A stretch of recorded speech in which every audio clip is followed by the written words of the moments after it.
Welcome to What We Watch Wednesday. I'm very excited to talk industry HBO today. We got a Rishi episode and I'm very excited about it. So, gonna let everyone trickle in and turn up.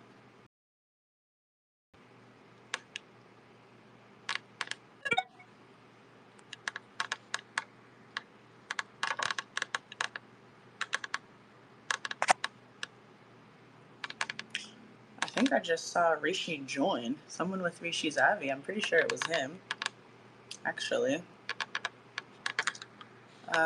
Hey, if you're tuned in, hi, we're about to talk about your amazing performance.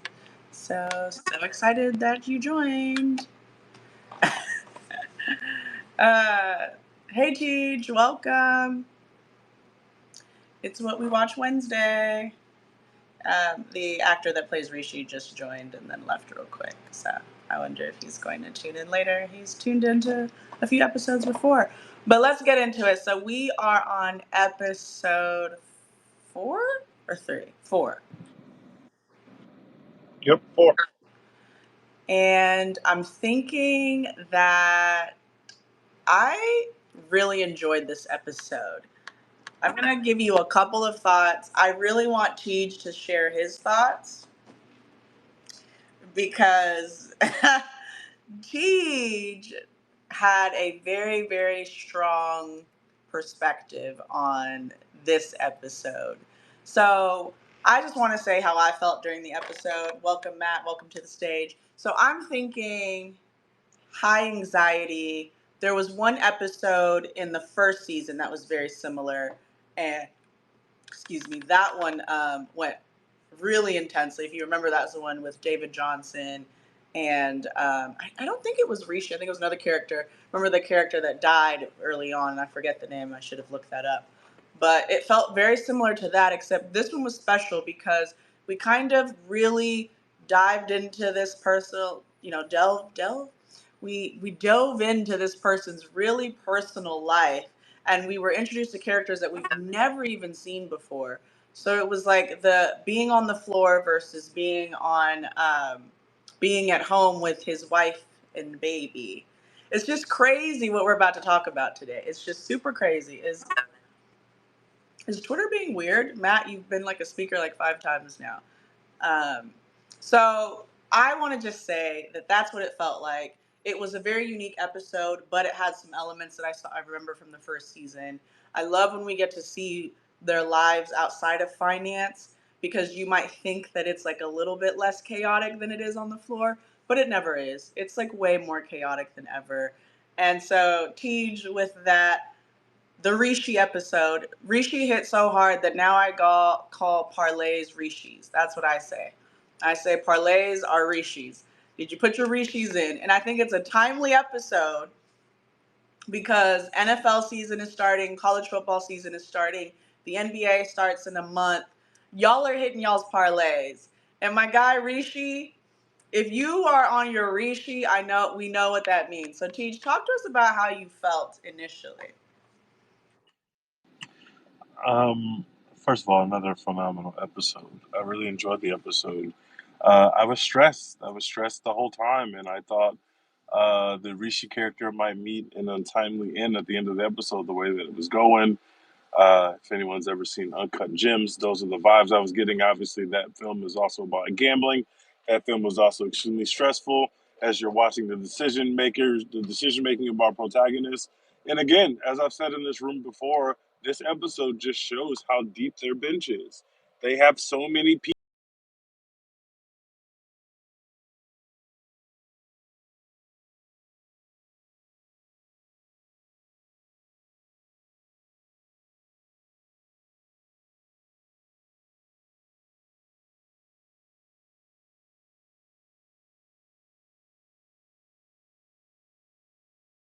It just shows the talent in that writing room. It shows the talent in the cast, and it just could not be a more phenomenal season. And it was another episode that found ways to shock me. And this show always finds ways to shock us, even though they've shown us so much now. They always find ways to shock us, and I just bravo to everybody involved with the show. we are having a really special season, and it goes back to a point we made in the earlier rooms that HBO knew what they had. That's why they're in the primetime slot now. That's why they're in that Sunday night primetime slot now, because the people, the powers that be at HBO saw what was happening over there, and they see what they're working with, and they see that this show deserves our attention and praise, and that's what we're going to give it. So I'm very happy to be here talking about it today. Not for nothing, I feel like what we watch has a huge impact on it. A lot of people watch shows because I recommend it, because we recommend it. And we've been on this show since day one, and since the pilot, and the second and third, fourth, fifth, sixth, all these episodes. And so we are going to be the home. Like, you'll tap into what we watch to see what's hot, what you really need to be tapped into. Maybe that you don't even know what it's about. The marketing misses you. What we watch is going to tell you, hey, tap into this. You're going to have a great time. Not only are you going to learn, but you're going to get your drama fix. You're going to get your drug fix. You're going to get your sex fix, which is crazy to say, but it's so true. Kind of like what Teach said, you know, you have, they continue to shock us, even though, I mean, if I say the things out loud that occur on this show, and I will say something about this specific episode, Cigar, you are amazing. Like, I am so glad whoever made the decision that was like, hey, and I think it was Mickey, our good friend Mickey for the show, Mickey Down. Hey, Mickey. Hey, Conrad. I think that they were like, Rishi needs an episode. And I like that because, to your point, Teach, he only gets like 2 or 3 one-liners, and there's zingers every time, and he delivers them every time, and you're committed, and you're like, I may not know who this character is, but I know how he is. I know what his motivations are. And so I'm going to say this sentence because this occurred in the episode, as you all know. Our guy Rishi has such a strong gambling addiction that we discovered that he has a newborn, an infant, a newborn, a newborn. He's holding the newborn, watching porn, and pee-peeing. Let me read that. Let me repeat that. He's holding his newborn child, watching porn, and peeing in a urinal at the same time. And if you think that's not enough, the way they shot that scene, it built on everything. First, you just see the shot of the baby, which we've seen before in the episodes. You're like, okay, he's holding his baby. Cool, a good dad. Then you're like, oh, wait. No, I lied. First, they showed you the porn. First, they showed you that he's showing porn, which, again, right, Teach, not shocking. Of course you do porn. You guys do drugs and do all this finance, investment banking stuff, and you go have a lot of sex and do a lot of coke. He's watching porn, and then you pan over and you see his other hand, it's the baby, and then they go down one more time, and it's his penis in a, like shooting pee into a urinal. And I'm like, hmm. And then if that's not enough, then you see a spot of blood on the baby's face. And guess where that blood comes from? That comes from the baby's father's nose. So my guy Rishi is taking care of his son, watching porn, nose bleeding from all the drugs, and peeing. All at the same time. Teach, tell me how you felt about that episode, because that was crazy. I am like, no, y'all going crazy. It's the ups and downs of the episode are just so good. I also would like to point out in that scene in particular that also he's not just watching any porn. He's watching porn specifically made by his coworker, who we later find out he slept with, even though he's married. Like, the way that the episode builds on itself is just so mind blowing. The highs and the lows. You think he's going to hit a low, all of a sudden he wins big. He goes out, then he's partying it up, and you're like, oh shit, the money's gonna get stolen. No, it's not gonna get stolen. He's just gonna get the shit beat out of him for no reason, and then he's gonna go gamble it away to recover from the mental blow of being beat up in the club. Like, it's just another example of how the show continues to shock you, but then at the end, it's not just putting shit on camera for shock value. They are writing this show in a way that everything makes sense and every decision makes sense, even though it's shocking. And that is the hardest thing to do in writing a show. And it feels like they do it every week. It's insane. They do it every single episode. And yeah, I think I didn't present who it was because, we didn't know that in that scene. But yeah, so just look at how many layers are in just 1 or 2 minute scene. And you need that in drama. I go back to Succession. I go back to even Euphoria. We know there's some mixed reviews about Euphoria. But it's like we get one scene, 60 seconds, 120 seconds. and the actors ate. The writers have it down. Like, you know where you're at, but you also are like, why the fuck am I here? So I think that really set the tone for me. And that is why when we got the uncut gem shots, of our Rishi Sandler in the elevator on the way to on the way to exchange his chips, or like on the way to the strip club, or coming back, like, this. And so even if you don't have a gambling addiction, or even if you're on the cusp of having a gambling addiction, these writers and these showrunners are building this anxiety within you. And again, like, we haven't seen a lot of Rishi. We have not seen a lot of Rishi. We've seen a lot of Harper and a lot of Yasmin this season. We've seen a good amount of Eric Tao, but we haven't seen a lot of Rishi. And so we finally got to see that. And when I tell you, I've told you before, my main criticisms of TV shows and films, if I really don't enjoy it, it's because you could not get me to be invested in a character. And we are talking about elite writing here, when you can give me a one-off line, one line zinger, you know, general character that you see within the stories of everybody else. He's packed in with everybody else's story, with everybody else's wins and triumphs. And then you take it, you pluck him out of the situation. And I'm like, oh my gosh, I can't watch. Rishi, please don't gamble this money away. Rishi, please don't gamble this money away. And one of my favorite things about how this episode was written and presented, is that the triumph in the end, right? Which doesn't actually feel like a triumph. But our character, our main guy, shout out to you, Cigar, our Rishi is like, I got this. See, you guys? You see how y'all were stressed out about me not getting this? And you see how I got it anyways? And I was like, this is an episode about addiction. And, we could celebrate the art, we could celebrate the television, the writing, the cinematography, everything, as we always do. But I think on a more like very somber level, this is what wealth, family, work stress, a terrible work life balance, and addiction shows you. And it's like we get these, I mean, in just 50 minutes, in less than 50 minutes, we get this man's entire life. Imagine if I take your life right now, I take a snapshot of your life and I make an episode. I mean, they ate down. So I want to let other people speak, and Tej, you can kind of speak a little bit more to that, because I think that's what really hit for us. If Matt, can you hear us? Are you good? Can you talk to us about this Yeah, I could episode? always hear you. Okay, Yeah, perfect. yes, I We can can hear hear you. you now. Sorry. Go ahead, talk to us, and then Tej, talk to us too. Okay, bye. Oh, yeah. So I mean, this episode, it was as much about addiction as it is about what kind of lifestyle this is. And anyone who's ever been in any kind of like finance environment, anything Wall Street adjacent, knows that this is a very accurate representation of the culture of excess that exists. Funnily enough, the only thing that I can think of that comes close is if you know anyone who's ever worked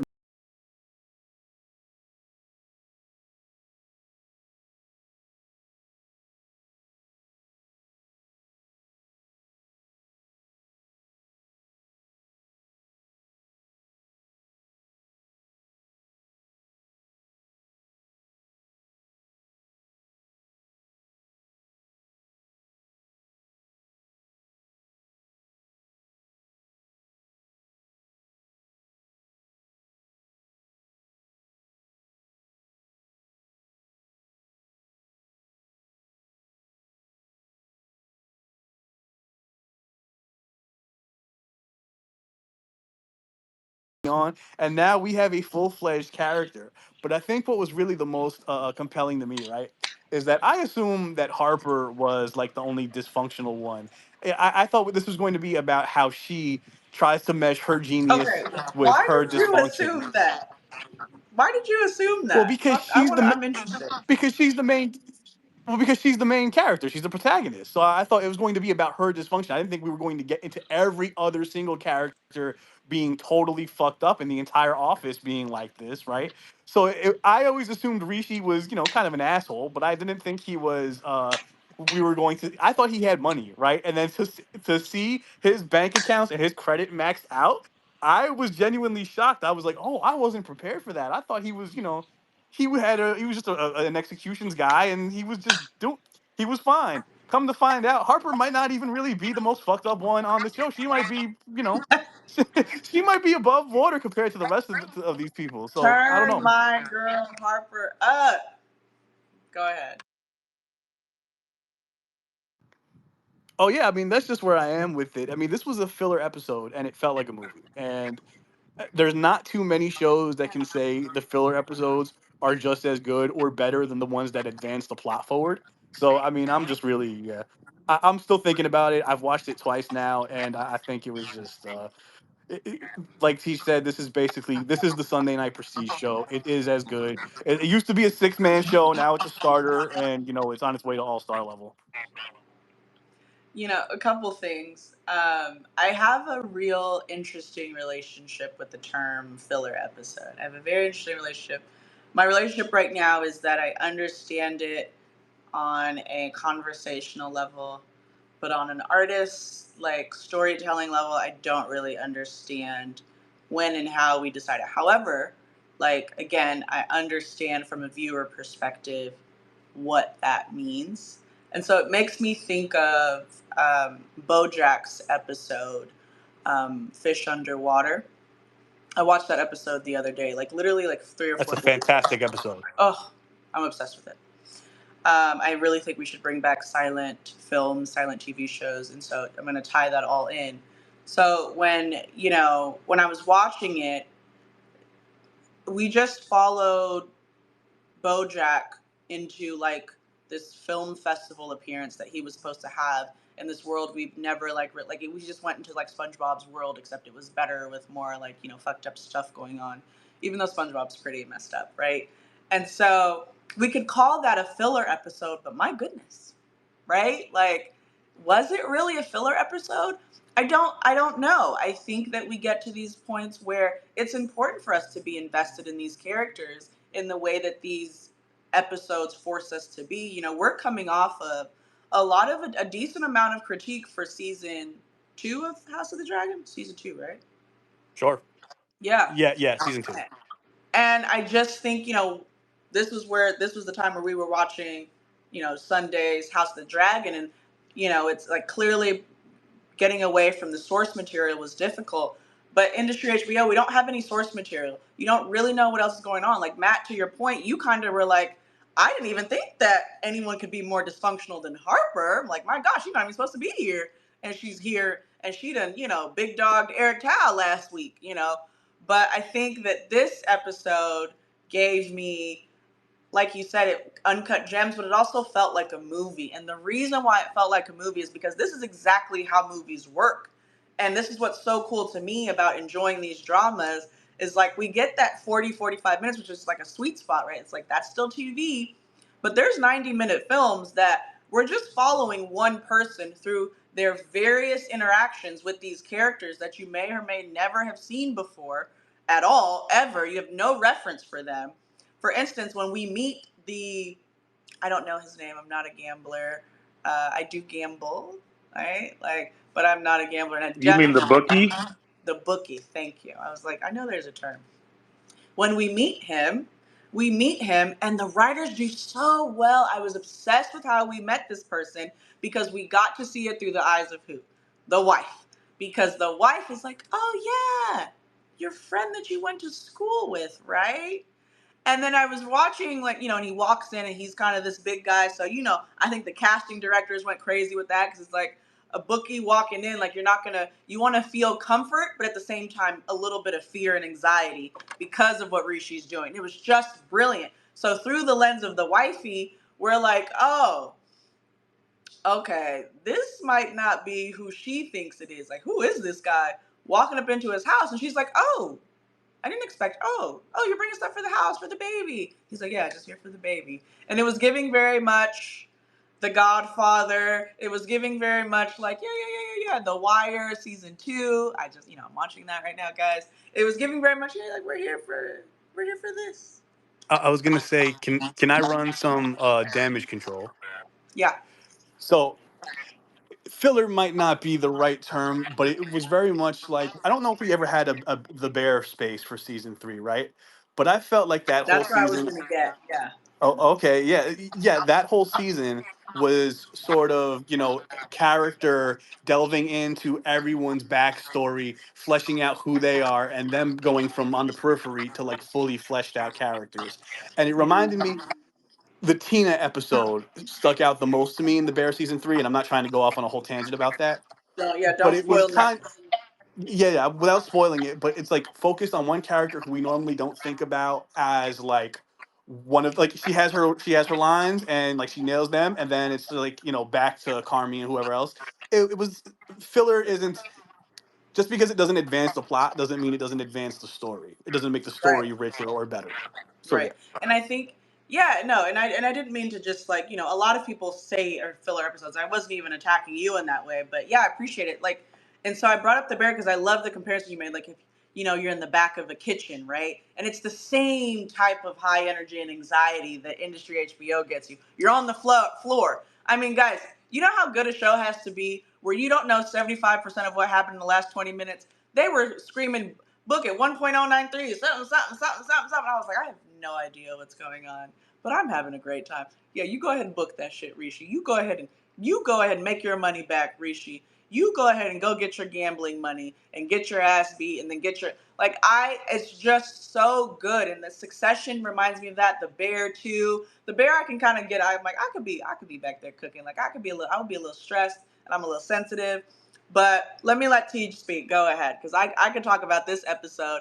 The world did not exist when I was watching this episode. I was completely immersed and invested in Rishi. The interesting thing is that we've obviously been seeing Rishi's capacity for risk on the job before this episode. And we had the executive come down in the last episode and raise his risk profile, but we've already had this budding interaction between him and the other Indian character about risk and about how your risks are affecting my book.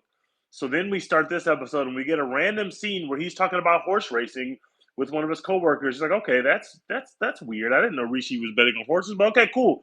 He's betting on horses, no big deal.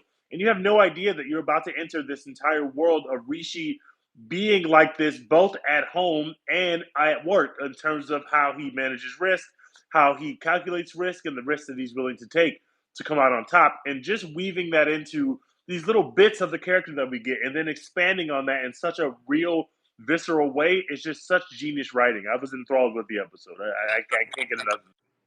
I can't get enough of it. I'm not shocked that you watched it twice. Anybody else want to come up? We could talk all day. I could talk all day. We got about 30 minutes left of this space.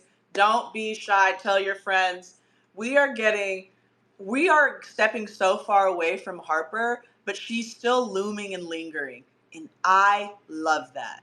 That is the true form and existence of a villain, right? And I don't know if anybody else feels that way. But I'm like, we're on a Rishi episode and I'm tapped in. I'm deep in this with this guy. But I know Harper's looming. And Harper was in this episode as well. And so one of my favorite parts in the very beginning of this episode was me kind of realizing that and the show telling us how people really live. And it's that, like, damn bitch, you live like this meme. I'm gonna repeat that. Do you remember the damn bitch you live like this meme? It's a hilarious meme. And I think because of Twitter, we all have a very interesting relationship with Twitter. Because of Twitter, as soon as I saw just a glimpse of Rishi's attitude when his wife asked him some questions, and before he went and we actually showed the amount of money he owes on all of his credit cards, I'm like, oh. And it was well before they showed the amount of money that he owed, which was what, 200 something thousand, or I don't know. It's probably more than that, honestly. The shot was so fast, but I was watching the first like 5 to 10 minutes, and I was like, I think Rishi's broke. And it's like, no, why would he be broke? And I'm like, no, I think Rishi's like dead ass broke. Like I think I have more money than Rishi right now. But it's not because I make more money than Rishi. It's because Rishi fucks his money off. It's because Rishi has a gambling addiction. And I think I'd be remiss if we didn't talk about how serious the gambling addiction was, but how they also had it. You know what else they had woven into this episode? Racism. Did you guys catch that? how many times they wove it. Like, it was racism woven in so perfectly. And a lot of times, and I can say this as a Black woman, as a Latina, like, a lot of times we get the racism towards Black people. You know, we get the racisms towards poorer people. And that's something that we kind of all understand, or we should understand. Don't make me lecture right now. But today, or, Sunday, when we watched this episode, we got the racism towards an extremely, at least even though he doesn't have a lot of money, he makes a lot of money, a extremely successful, pivotal MD, right? Eric, we had that moment where we understood Rishi's level. He said MD to MD. Eric said MD to MD. MD to MD, what are you doing? Managing director to managing director. So Rishi is a managing director at a at Pierpoint with a gambling addiction, a white wife, in a acres of land that he just bought, experiencing complete racism through, on top of everything else. And so we have to talk about what that means for this episode, what that means for the messages they're showing on this primetime HBO Sunday show. Like, it's very important. But I want to bring up Edwin. I saw you come up, and then Fuego. Please talk to me. Evening.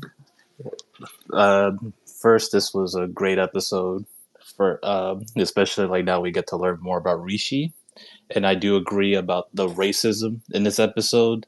That if you were listening to the words or to the actions, well, mainly the words, then you would catch like what like Rishi has to face. So like the family, I forgot the wife's name, but the in-laws and the people that he lives with in the country house, they're all like, oh, how come you didn't play cricket?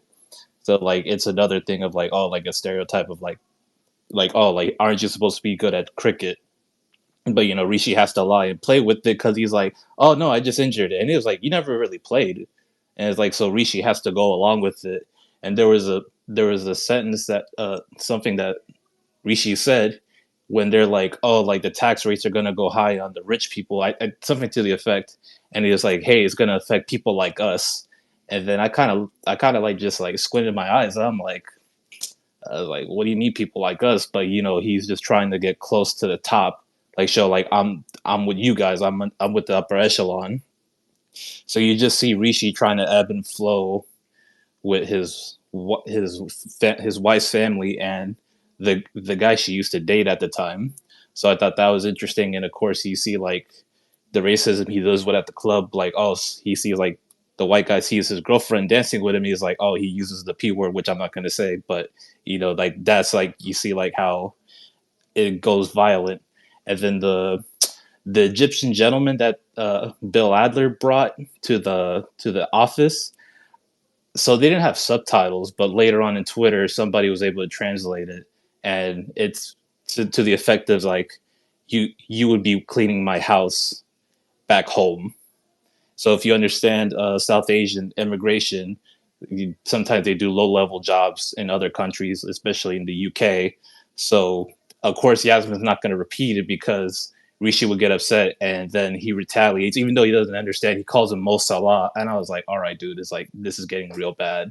So you kind of see like the inner workings of racism that Rishi deals with from white people and his family and Arabic people that just look down on him, and just like he has to deal with the same thing with Eric. Eric has to deal with that on a constant too.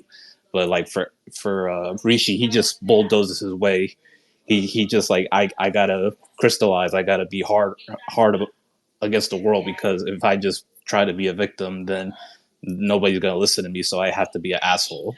So I thought that was like incredible episode. Yes, yes, yes. You're hitting every point. Like, thank you for bringing up all of those. Like, exactly what I'm talking about. It's because racism is really about like your proximity to whiteness, and we saw that, right? And Tej, you can back me up here on this.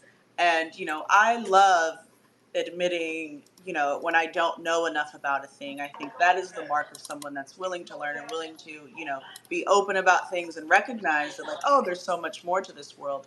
But I say that to say, I really recently, not that I was lacked awareness of the breadth of, racism as it pertains to the proximity to whiteness and how we all deal with it, even me as a Black woman, obviously. But I think watching the film Origin by Ava DuVernay, it really opened my eyes because the movie was so beautifully done, and it compared the effects of the Holocaust on Jewish people and racism in America on Black people and the Dalits in India and how they were treated. And it talks about how this really isn't about racism, but about the cast. And it was based on a book by Isabel Wilkerson, which will tear you apart and put you back together again and then tear you apart again. And The Warmth of Other Suns is a very similar book of hers. And I know I'm getting off, but I say that to say Mickey and Conrad are doing something very special with this because they understand that even in this world that it seems so far away from those of us on this call and those of us, like, they were in that world for a minute and then now they're making a TV show on it because they picked up on everything. And it's like your proximity to whiteness and your amount of money does not change what you look like and what other people see you as, no matter how far you try it. And you'll get it from white people, you'll get it from other cultures that aren't white, you'll get it from everywhere. And so it was so cool to see this. And I just want to let Fuego talk, but Tej, back me up on that too, because I was like, wow, they are cooking right now. Like, Fuego, go ahead, welcome to the stage. Afternoon, guys. And well done, well said with the previous speaker, because that's exactly what I was going to mention as well, with terms of the Arabic prose that the guy wasn't really translated, but that was actually what I had to look it up when I looked it up, watched it the second time, mainly because I knew it was some kind of it's something derogatory, but at the same time, Yasmin being the nice person she is, didn't want to mention it. Really what I also saw is how he really, Rishi himself was trying to get in, how he fit in, and he realized even when his conversation with Eric, he kind of pointed out, y'all don't care what I say, as long as I keep making your money. This is exactly what I could keep doing. And it kind of came back full circle with the same Egyptian guy, because just maybe 15 minutes ago they were beefing. And then when the rally was going on with the pound sterling, and he was just trying to get out of his long option, he kind of went ahead, and the guy more or less he saw the play and went ahead with it. He just said mine was able, when they had a little back and forth, all good, because he was able to get the money back out, and he was, he won the day in itself. So he was happy as of. Everybody made money, everybody's happy.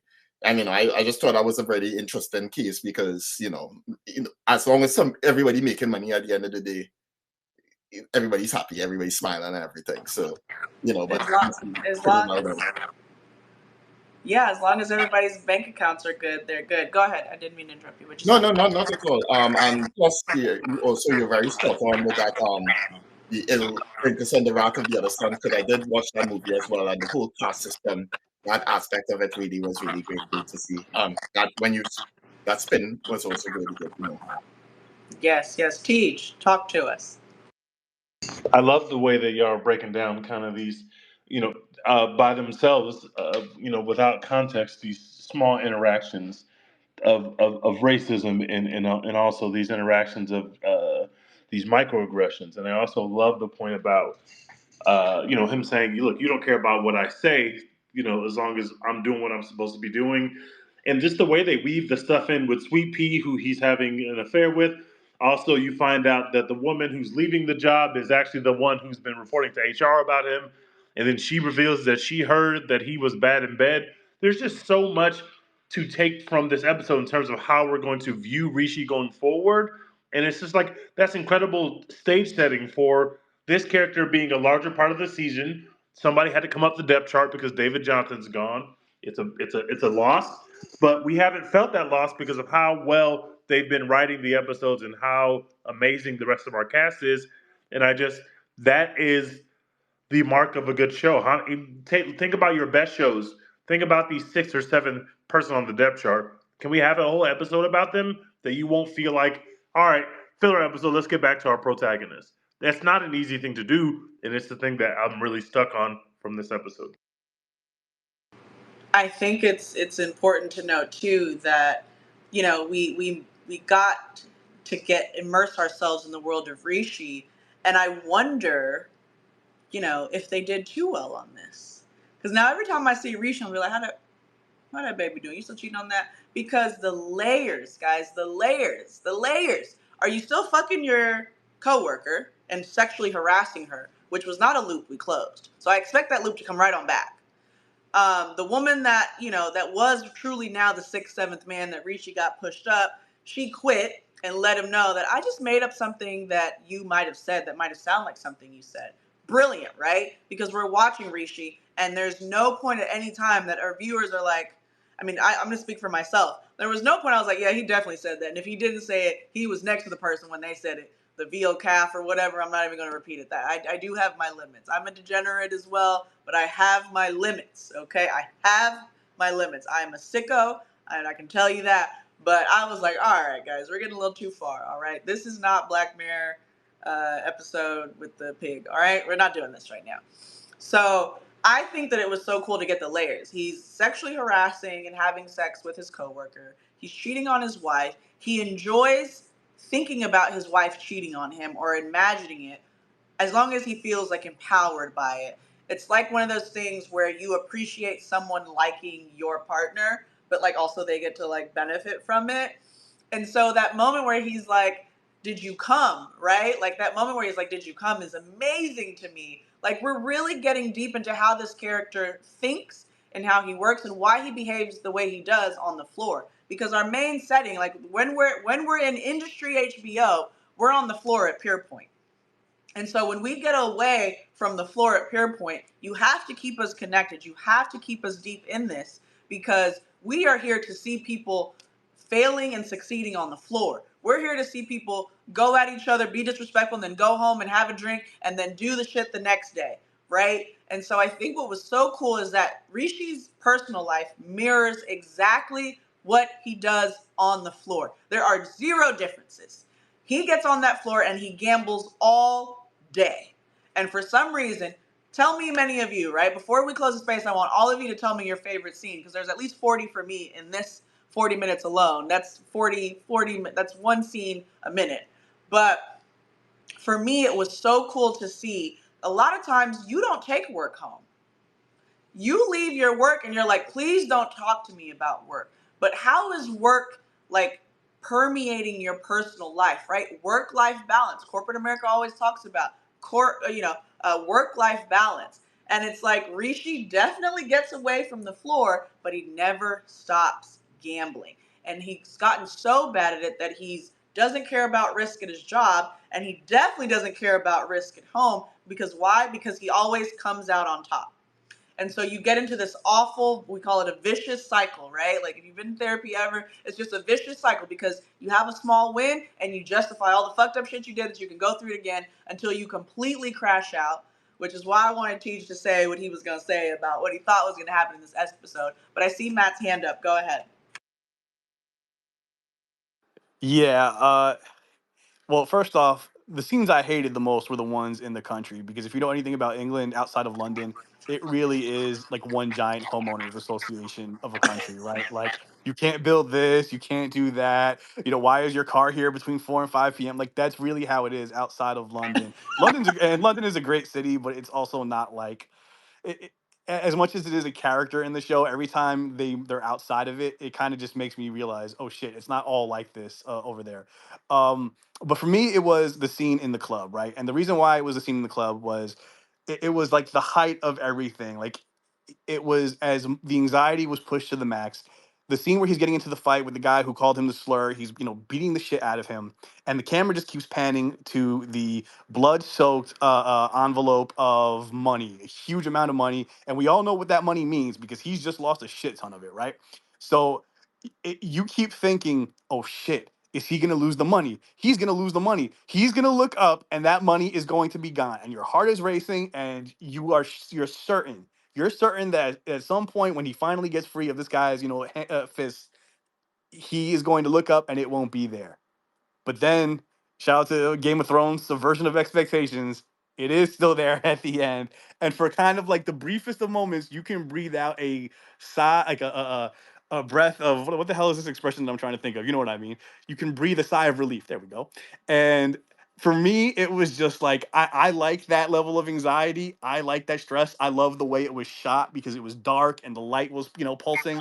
And I just thought that was probably, you know, in that moment, I did not care about anything else going on in the world. I was as focused as I had ever been on this TV show. I'm telling you, right? I absolutely. But your sigh of relief was ephemeral. It was that long because he went and fucked that money off right after in the next scene. We saw him walk out in the daylight. I think it was damn near daytime or dawn or whatever when he walked right back, Bloody. bloody, right back to that table and lost all of it. And then it was absolutely crazy. But Tej, I wanted you to talk about what you thought was going to happen because of the layers of anxiety. Like, even, and you didn't mention this about this scene, but I want to add to it. When he's getting his ass beat, his girl is calling him, right? His wife is calling him, excuse me, his wife and mother of his child is calling him, right? So we get the punched in the face, then we get a flash of the phone, then we get a flash of the money, then we see the girl, then we go back to his face, bloody. And it's just like boom, boom, boom. And we get all of this really exciting, anxiety inducing, tense moments. And then it all stops because you think that the money is the biggest issue here. And it's like, no, it's all of his relationships crumbling down, especially the relationship with himself, which we addressed, which is my favorite episode. But Teach, talk to us about what you thought was going to happen. Hi, Can Scar. I just want to say thank you. I can't believe you guys are reviewing this episode. I got to run because I wanted to quickly step in and say I appreciate you guys. Thank You you are for the effort. so amazing. Thank you so much for dropping in. Thank you. We are so excited. We've been talking about you for an hour. We love it. Amazing. That's so lovely. Thank you so much, guys. You're the best. Thank you. Say hi to Take care. Mickey. Bye. Bye. Go ahead, teacher. What Tell a us what you badass. thought was going to happen. I thought that Rishi was going to die. I thought that he was going to reach his untimely end. And when his wife called him finally and he picked up the phone and she was basically cussing at him, who have you been sleeping with? And he hung up the phone. I thought he was going to either go kill himself or something was going to happen to him because we got this ominous bookie who's basically floating around him throughout the episode, asking him for this money. It felt like he was in too deep. And I felt like we were going to see Rishi's untimely end. That's the level of stress and anxiety they were able to instill in me. I will also admit that because I've seen Uncut Gems, I was thinking in that vein. So maybe that persuaded the way I was thinking about the episode. But pretty much from when I realized that he had a gambling problem and I realized what was happening in the episode, I said, "Oh no, this could be an episode where he dies at the end." I was really nervous. Man, and I told you, I was like, you are so morbid. Oh my gosh. I was like, why are you saying this? I was like, don't say that. I'm like, no, this is just how they are. Like, this is their lives. Like, everyone's doing coke in front of their babies, bro. Everyone's doing it, okay?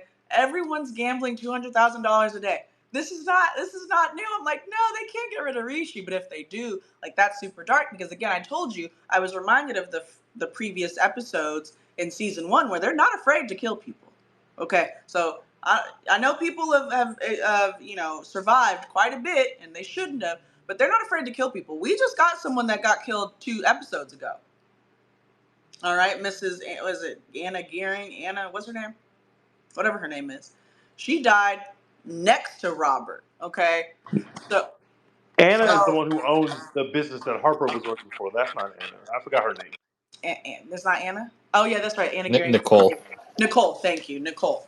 So, we're not afraid of this. So I still thought you were morbid, but I'm like, they're not afraid of killing a character off. But I think you have to be strategic about that, right? Because this is a business. And so my favorite episode, I think it's a Freudian. I think this might be my favorite industry episode, which is crazy, okay? It's crazy. My favorite scene was, and I will act it out. Do you know what being a man is? It's not how you seem around other men or what you do to make yourself feel a certain way around other men. It's how you treat people who expect your love. The wife, I'm sorry, guys. It's a round of applause for me. It is a round of applause for me and wifey. There was no reason for me to care about Rishi's wife and child. No disrespect, fuck them kids. But when I tell you that she got the moments where she was trying to seduce her man by saying that he got cheated, or that she cheated. I lived. More women cheating. Okay, I was like, oh my gosh, these writers and showrunners know how to make a great show, not a good show, not a fun show. This is greatness we are witnessing. So that was my favorite because she got to get her bars off. Shout out to women empowerment. She said, "Oh, you think my little hobby don't make you money?" Now, what I didn't love is that it gave the podcasters some leeway, right? And I've watched a couple of things this year that it's like, give the podcasters, and no, this is not a podcast, okay? You don't sit here. This is a community. This is a digital show, right? We let everybody come in and talk. This is basically like radio with video, okay? It's a digital show. But podcasts, but I support women podcasts, right? It's just the men, Lord. Anyways, the women podcaster saved the rich managing director at an investment bank and his awful gambling addiction that just messed up all of his money. I mean, he's in the red on at least 3 accounts, guys. We can't assume that he has money in other accounts for what they showed us. You can't assume that because then he would have handled it and would have transferred. He has no money. He owes everybody money, everybody. But he is so sick in the head and he's undergoing an addiction that he thinks he can make it back, which he can, and which he will, and which he does at times. And then he goes back into that vicious cycle. So I was obsessed with us stepping away from the floor, Rishi on the floor, and then Rishi as a husband and a father. I use that loosely. And then seeing how his wife shone through all of that as well. She was one of my favorite characters because we learned so much more about Rishi through her performance and her lines. And I think it's very, very important that we see that. So I wanted to share that. Shout out. You need to know what being a man is. And she is a ride or die. Okay. Can't relate to that. But she is a ride or die, okay? And she got her pussy eaten, and she made sure she said that, and they made sure they wrote that in the show. And they showed him be vengeful afterwards, messing up the man's house. And it was just brilliant, guys. It was just brilliant. Fuego, what was your favorite part of the episode? Well, now for real, that actually was what I was going to say. So the last ending, I don't know if you could call that the final act, but I really wanted to mention the wife just putting out the bars and talking somewhat very well good quotable bars about just how to be a man and how you I wrote it down. Oh, it's much easier to raise strong boys than to fix broken men.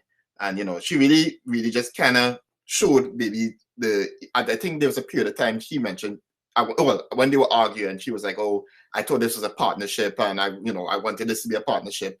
This is what marriage is supposed to be." And he kind of showed that she was more or less the partner.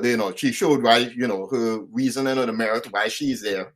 She had the money, was able to cover everything that he was more or less on feeling on, because he was supposed to be good at finance. He was managing the finances, and he kind of played that off. But she was just showing, hey, well, I could handle this as well. So basically, I was just kind of pointing out, you kind of just had everything I was going to say. So. Well, you have excellent taste. This is what we watch, and this is what we watch Wednesday. So for us to be aligned, you're doing something right, okay? But that was my favorite part of the episode. Tej, before we close out, what was your favorite part of the episode? There's at least 40 things we could celebrate.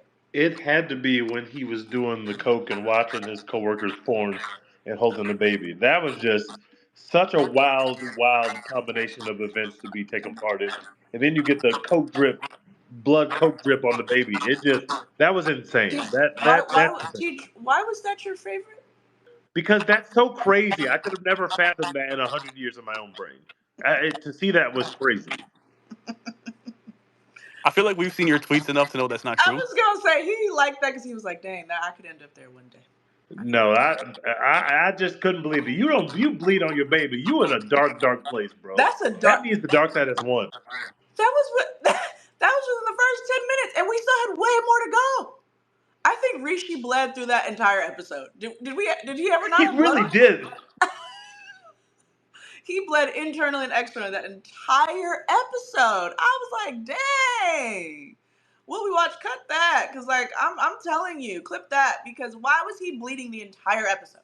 This is literally uncut gems, just packed in. Except our guy survived. Sorry, spoiler alert. Edwin, give us your favorite episode, and we'll close this out. or favorite part of the episode. I keep saying it's a Freudian, guys. I think it's my favorite. I would have to agree with Fuego and you. The Diana scene, I thought it was truly incredible, but we learned a lot of like why Rishi married her, because you see like she's not a pushover. Like, don't put me in the countryside while you go off in London and have fun while I'm taking care of this baby. You're like, this is a partnership, and they're like, why did I marry you, or like, why did we marry each other? It's because I love you, and that's a lot of marriages. It's Bars. like we didn't want to get married, but it's like I love you enough to do it. So I thought that was like some real to true life stuff. And Yes. when she said, when we were cruel, when you were cruel, we made sure we were cool together. I was like, you see like why their dynamic works in a weird way. So I thought it was just incredible writing from Absolutely.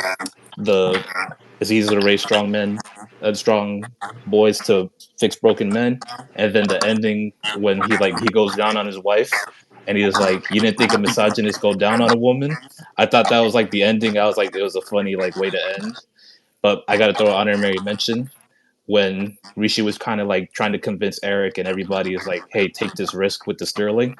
And then Sweet Pea says something, and then Rishi says, "I didn't know Milton Friedman wore Manolos." And Sweet Pea replies, "Well, these are Bottega." So I was like, that's my favorite line of the episode. I was like, let them Yo, know, Sweet Pea. they ate Let them down with know. that one. And it added to it to know that they were having sex. But what's You crazy know? is that they actually, in the first episode, when we meet Sweet Pea, she's like, Rishi says something foul, and then like, oh, you look at me like a stripper, but or something like that, but actually lunch. But then Rishi's kind of like struck, and then you could kind of see like, uh-oh. And then it weaves into this episode, which was like really great. Thank you for calling that out, because I caught it and I didn't catch it until they told me. Like, I was not thinking of that, but they definitely built up to that in the most unique, brilliant, sneaky. Just, I mean, we're talking about this show is special. This show is special. You can get, if you want an escape, if you are addicted to good film and television, like myself, to where I've created an entire brand and community, and we are building a beautiful, beautiful, beautiful home for independent filmmakers and these people that want to tell their stories and make it to 6 p.m. on HBO Sundays, right? Like, that is what makes this special. This show is so special, and I'm so glad we're all here on the ride. And I will see you guys next week for What We Watch Wednesday, Season 3, Episode 5, Industry HBO. I'm excited to get tapped back in with Harper. I'm going to keep my eye on Rishi. If you don't show me my boy Rishi, I'm actually going to be upset. I think y'all kind of messed up. Mark my words right now. Y'all might have messed up turning Rishi up like that. Because if you don't keep my boy in there, then I'm going to get upset. All right, that's What We Watch Wednesday. Thank you so much. Ciao.